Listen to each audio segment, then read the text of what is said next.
Hey guys, so today I wanted to give an update on my story from Saturday and how work was not going very well for me.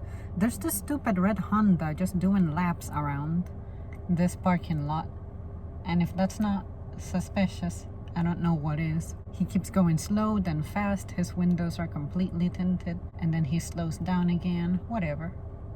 Keeping an eye on him. But anyway, so I had this really good conversation with a supervisor about that event. It's a conversation that we've been trying to get to for about 2 days now, but we just couldn't because we kept missing each other because of our schedule. Basically, I told him the story exactly as I told you guys, and I have told everybody else who's pertinent.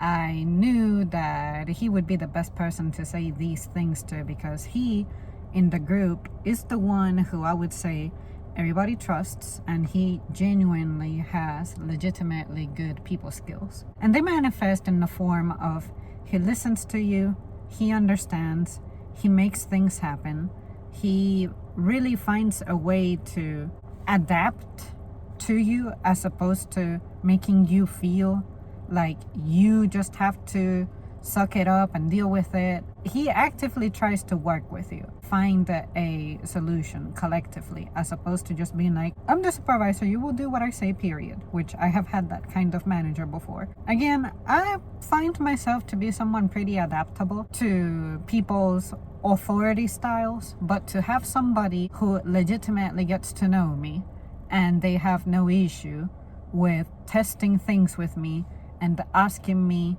if I'm okay with those things, and I'm like, well, yeah, or in some cases no, but the reason I'm saying no is because this and that, what do you think? And he says, okay, in that instance, how about if we try this? Or okay, you're right, I see your point, let's not do that, blah blah blah, that type of thing. I had that kind of conversation with him, and he said something that I had thought about, but I just wasn't sure if it would be adequate coming from me, and that was to legit have a conversation with the folks in my team who are challenging me. In other words, sit down, have a one-on-one with them and be like, hey, on certain days situations like these come up, I have observed that this is the action taken.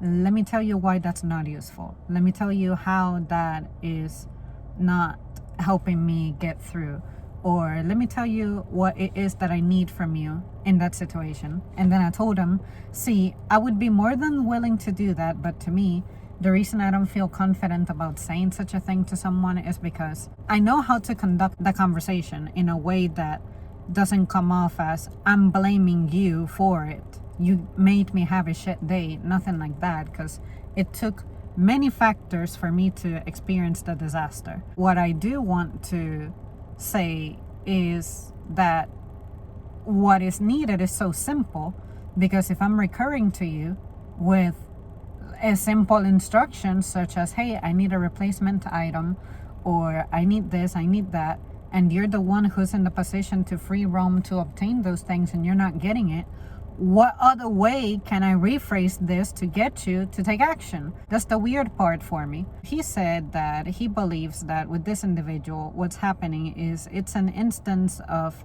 communication being broken, in the sense of this person just not being used to what they have to do when they are running, say, customer service. It's got to do with them understanding in what place they need to be. Say, when one of our supervisors is doing work in the office, that's fine. It doesn't mean that you can only stand in one spot like it's a square and lasers will shoot you if you step out of it. It's a matter of, okay, you know that you are going to be the only set of eyes monitoring everything. It's going to feel overwhelming, but just learn to deal with one thing at a time. We, as the cashiers, take priority. I already knew that, but it's evident that this individual doesn't know that. We're at the point now where we need to communicate to this individual that obviously we take the priority out of everything that happens because we're here, we're in the building. I'm the one who's being depended on for the flow of traffic to check out, to go home for these people. Therefore, you gotta come to my aid as soon as possible. It's one of those things that I guess my bias is also the fact that this person has been around for so many years now. It's one of those things that I learned within my first year working there. I'm not sure why some people's rate of learning and growth is a little slow these days. That's what I'm trying to diagnose. Is it an individual thing? Or is it a lack of communication from the team as a whole? Or is it a matter of perception or capability? And then the other individual that is involved is more about me standing my ground. And my supervisor encouraged me to, in his own words, tell them, do you know who the fuck I am? Just suck it up and calm yourself, like make my presence known and my influence, my power to use it. And I said, see, it's just one of those things that just because I have experience and just because I'm qualified to hold a position higher than the one I'm currently in, it's evident that I'm at my summit in this role. It doesn't mean that I want to do that, because I don't want to normalize that being a thing. And then it looks like I may be stepping on someone's toes, because at the end of the day, I'm not a manager. I don't have a supervisor position. I don't feel like I have the authority to be speaking like a leader, to be speaking like a manager, to be speaking like someone from a position of authority. That is where I restrict myself. That's where I impose boundaries, because trust me, I can be that person. I can use my entire trajectory, be like, well, the truth of the matter is that because I have been here a long time and I have a good record as a worker, it means that you better listen to me or else. And that's not really what I'm trying to project here. We're in the same position, we're in the same role, we occupy the same role. And I want them to know that I understand that just because I have experience and my skill level is, of course, high, that I'm not going to use that to belittle anyone or to debase anyone. That's not the point. And I have met people who do that. It's like, well, I am 50 years old. I've been here 20 years, blah, blah, blah, this and that.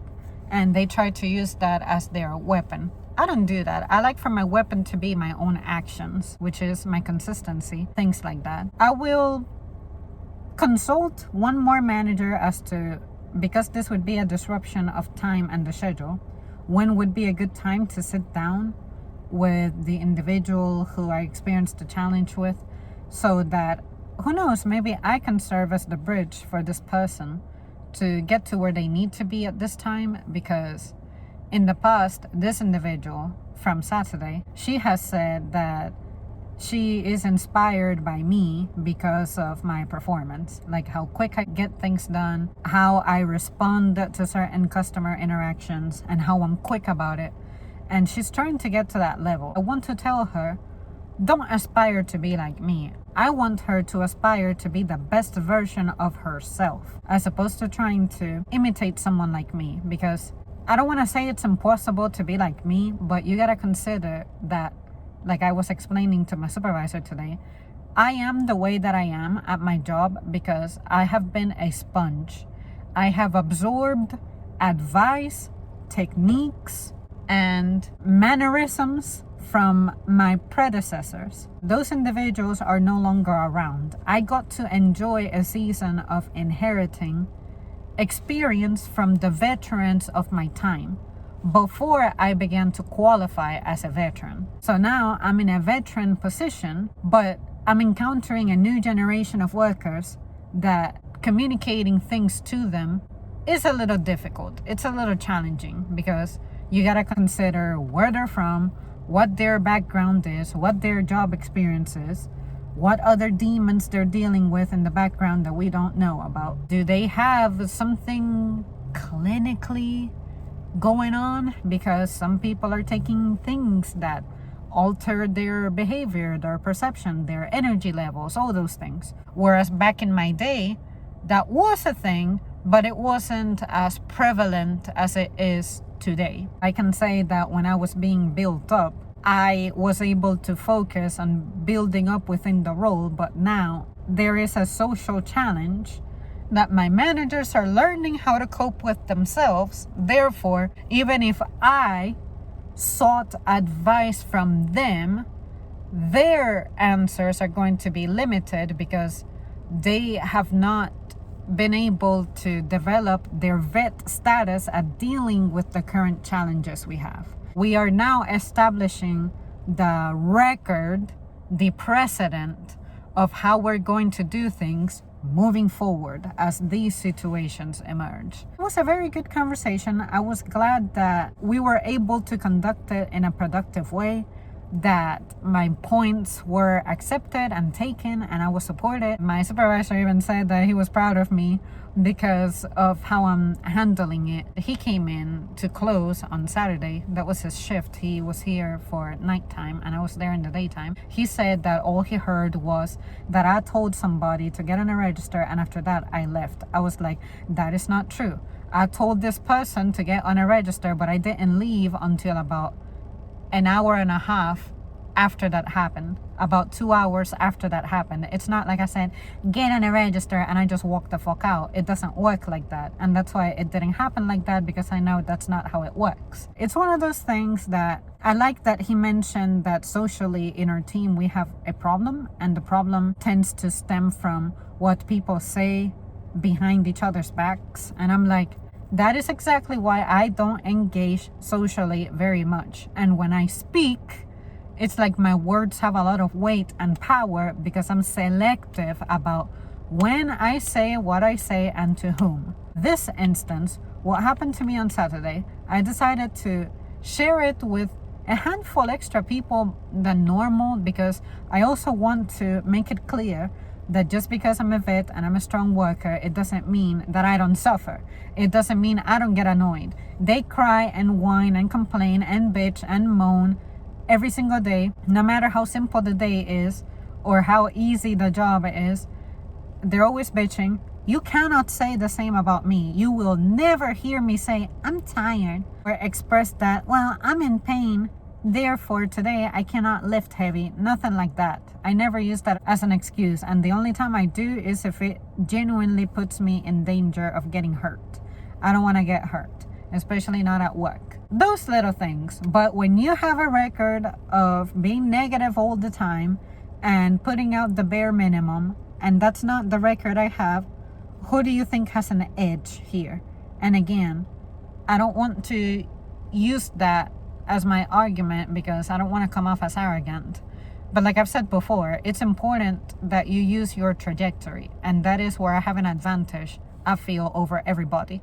And lately, if I have been on a decline, it's because, again, this is me showing the symptom that I need help. This is me taking the step at getting that addressed. The sole fact that I recurred to help for support and advice from a pertinent figure, a adequate figure, such as a manager, that says a lot. Not everybody can say that. Most people approach the situation as, this is what happened, it made me mad, and this is why. I'm like, no, this was the situation. This is how I responded to it when it led to a certain result. This is how it ultimately affected me and why it didn't work, or it did work, but this person doesn't realize it. How do we move from this point? And the first thing I said is, hey, I was not proud at all of how I was feeling on that day, and that's why I accepted the defeat. That's why I had to leave, because I knew that I was no longer qualified to be present in there. And I think that is a show of respect for the profession, for the team itself, but also for those involved, along with myself, because I needed recovery time. That was not a good day for me, and if I would have kept myself behind out of pride, out of, I have to complete my shift, I need to make this money, and I don't care how it turned out. What matters is the desired result happened, period. I don't think that's my style anyway, and I don't think it's the best way to go about it. It's, hey, I'm going to step away. It doesn't mean that I don't understand the effect that me leaving has, but understand why this is what I need in order to come back and be better. Ultimately, I don't care what people say or think about me, really, because I remain consistent and I'm not going to change the way that I do things. But just know that if you interfere with my flow, which that's all that happened on Saturday, you will feel it because I'm feeling it. And I think I have gone, like my supervisor said, I need to stand my ground. I have gone long enough, not really saying anything or reacting to things, but I think it's time that maybe I start deploying my weapons to address this. That's where that's at now. I had no idea I would turn this into more than one episode.